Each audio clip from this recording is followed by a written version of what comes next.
তো দেখেন এই যে আমার সবগুলো বাচ্চা আমি এক সাইডে এভাবে আটকে নিয়েছি এখন। আসসালামু আলাইকুম রহমতুল্লাহ। আজকে আমার দেশি এবং ফার্মি মুরগির বাচ্চাগুলোকে গাম্বুরো ভ্যাকসিন করাবো। আজকে এগুলোর বয়স 17 দিন। গাম্বুরো বুস্টার ডোজ করাবো আজকে। এই যে আমার হাতে ভ্যাকসিন দেখেন, এই যে এটা হলো গাম্বুরো 300 ডোজের একটা ভ্যাকসিন নিয়েছি আমি। আর এই যে এটা হলো ডিস্টিল ওয়াটার। তো কিভাবে আমি আমার মুরগির বাচ্চাগুলোকে ভ্যাকসিন করি সেটা আজকে আপনাদের দেখাবো। তো সবাই সাথেই থাকেন। তো এই যে এখানে যে দেখতে পাচ্ছেন ডিস্টিল ওয়াটার, এখান থেকে আমি 6 ml পানি ফেলে দেব।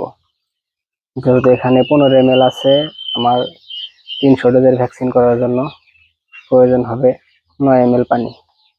তো 6 ml পানি এখান থেকে আমি ফেলে দেব।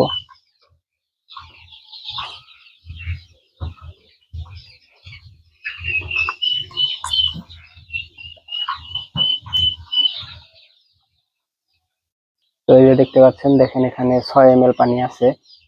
6 ml পানি আমি ফেলে দেব।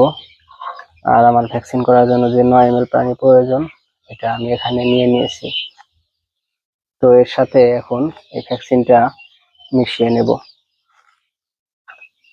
তো এইভাবে আপনারা ভ্যাকসিনের মুখটা খুলে নেবেন, নিয়ে আপনারা এখান থেকে ডিস্টিল ওয়াটার অল্প একটু এখানে পানি ঢেলে দিবেন। দেখেন এই যে পানি ঢেলে দেওয়ার সাথে সাথে ভ্যাকসিনটা কত সুন্দর এর সাথে মিশে যাচ্ছে।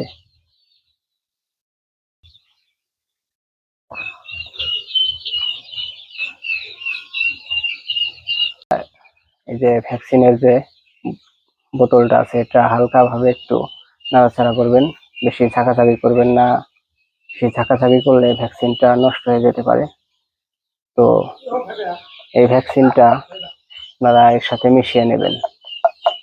এখন আপনারা এই যে বোতলের যে ড্রপারের যে মুখটা আছে, এটা আপনারা এর সাথে খুব সুন্দরভাবে লাগিয়ে নেবেন।